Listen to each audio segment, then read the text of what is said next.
Black woman is humiliated by police, but they didn't know she was. The air was soft, heavy with the scent of late summer. Street lights illuminated the deserted sidewalks, casting long shadows on the asphalt.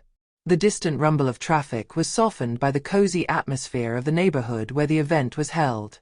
Clarice Beaufort descended the steps of the large building with imposing columns where the official dinner had been held.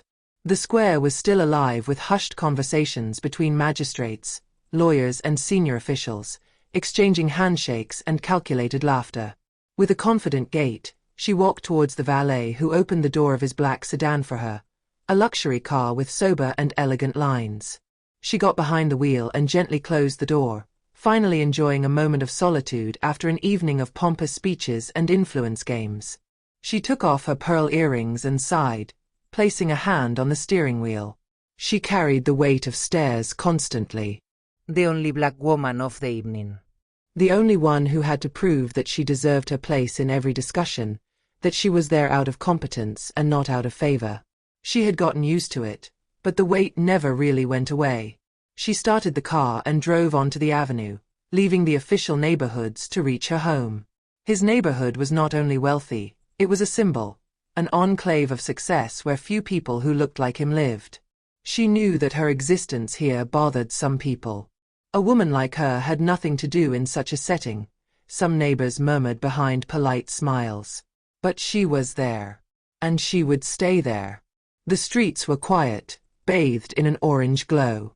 The radio was playing a piece of jazz that she liked, and she let herself drift into the melody, her thoughts gradually calming. Then, in his rearview mirror, a red and blue glow suddenly flashed. Clarice frowned slightly.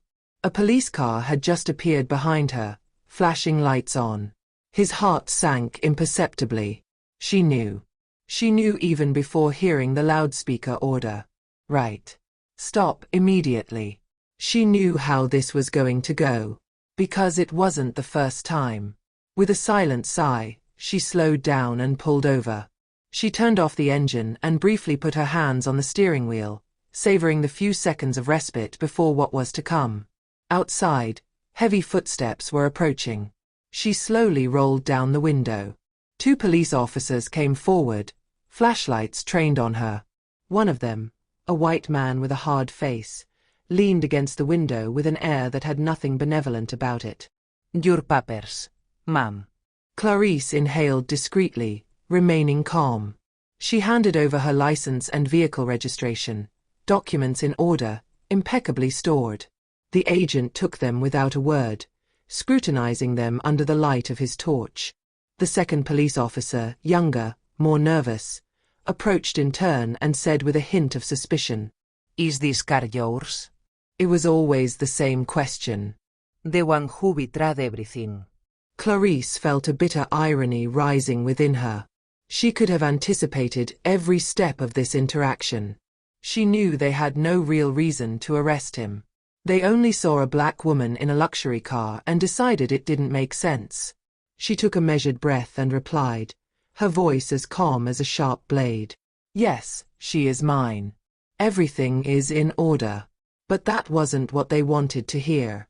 The first agent, whose badge read DuPont, raised an eyebrow, visibly unconvinced. His colleague walked away towards the patrol car to carry out checks. DuPont did not move. He continued to observe her, his gaze piercing the glass as if trying to unmask her. There have been reports of a car matching this description being involved in a theft. You will understand that we must be vigilant. The tension thickens. It was a lie. Clarice knew it. He knew it. But it didn't need to be credible. All he had to do was exercise his power. A shiver of anger ran down his spine. She inhaled slowly, controlling her irritation. She had to remain in control of the situation. "Agent, I assure you that this car belongs to me." "My name is Clarice Beaufort, and you will see that my papers are in order." DuPont did not answer immediately. His expression remained closed, but a slight smirk tugged at his lips. He loved this moment. "Get out of the vehicle, ma'am." "We need to do a search." Clarice felt her muscles tense. She was tired of this scenario repeating itself over and over again. She held the agent's gaze impassive, refusing to show the slightest flaw. On what legal basis are you demanding this? DuPont sat up slightly, crossing his arms. His smile widens, this time full of contempt. Listen, ma'am, the fewer questions you ask, the sooner we'll be done. Get out. Clarice took a deep breath, a measured, calculated breath. She knew this terrain. Every word, every gesture, every look could be used against her. She knew that the moment she showed open resistance, she would be categorized as aggressive. Then, slowly, she opened the door and went downstairs. She had barely set foot on the sidewalk when DuPont, with a brutality that betrayed his impatience, forced her to turn around against the car. Hands on the odd. Clarice felt a wave of rage rise within her. The humiliation. Violence contained under protocol gestures. Always the same ritual. Always this way of breaking a person by reminding them that they were only a suspicious body. That before being a citizen, a professional, a woman of power, she was a presumed guilty person. But she wouldn't give in. Not here. Not in front of them. A bitter laugh escaped him, dry, sharp. This police officer did not know who he was dealing with. You are making a serious mistake, Agent. DuPont did not flinch. His smile widens, satisfied, predatory. He savored this moment. That's what they all say. His tone was mocking, condescending. He couldn't hear. He didn't want to hear. The other policeman, the youngest, stood slightly behind. He glanced nervously around him. He did not have the same confidence as DuPont. Perhaps he didn't yet have enough hatred ingrained in him to be completely comfortable in this role. A murmur arose. The street was watching. A few meters away, passers-by had stopped. The phones came out discreetly. Indignant looks were exchanged. It had become a spectacle. Clarice felt a burning heat rise within her. Humiliation was a silent storm. The flashing lights cast a harsh light on the scene, accentuating the contrast between her impeccable suit pressed against the car, and these men in uniform who embodied arbitrary power. She felt DuPont's hands roam her body with the casualness of someone who knew her word would never be questioned. A useless search. An excuse. A sadistic game. She closed her eyes briefly. She thought of all the others. To those who, in these same circumstances, had no witness, no outside perspective to capture their humiliation. To those who ended up in cell for daring to ask a question. None. She wouldn't give in. When DuPont finally stepped back, she stood up slowly, straightening her suit with a measured gesture, without trembling, without haste. She wanted everyone to see. Well, ma'am, it looks like you're clean. For this time. The satisfaction in his voice was sickening. He was jubilant. He thought he had won. He didn't know. Clarice took a breath, finally looked up at him, and fixed her piercing gaze on his. I advise you to note my name. Because tomorrow morning you are going to hear it in all the police stations and in all the newspapers. DuPont's smile froze for a moment. Then he burst into mocking laughter. Oh yes. And why then? Clarice crossed her arms. His expression was implacably serene. The storm had just changed direction. Because I am the chief judge of the State Court of Appeals. A silence fell, as brutal as a cleaver. The kind of silence that absorbs the air, that freezes time. The young policeman widened his eyes, as if he had just seen a ghost. DuPont instantly lost his self-importance. His face fell. Is this a joke? Clarice slowly took out her official card. The gesture was measured, calculated. She handed it to DuPont without a word, her gaze fixed, merciless. The moment lasted forever. DuPont, sure of himself a few moments earlier, frowned as he grabbed the document.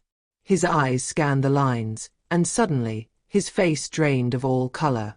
His jaw clenched, he blinked, as if he could hardly believe what he was reading. Chief Judge of the State Court of Appeals. Not a lawyer. Not a simple civil servant. The highest judicial authority in the city. An imperceptible shiver ran through his shoulders. He slowly looked up at her, desperately searching for an escape. Clarice stood up, then, in a calm but sharp voice like a blade.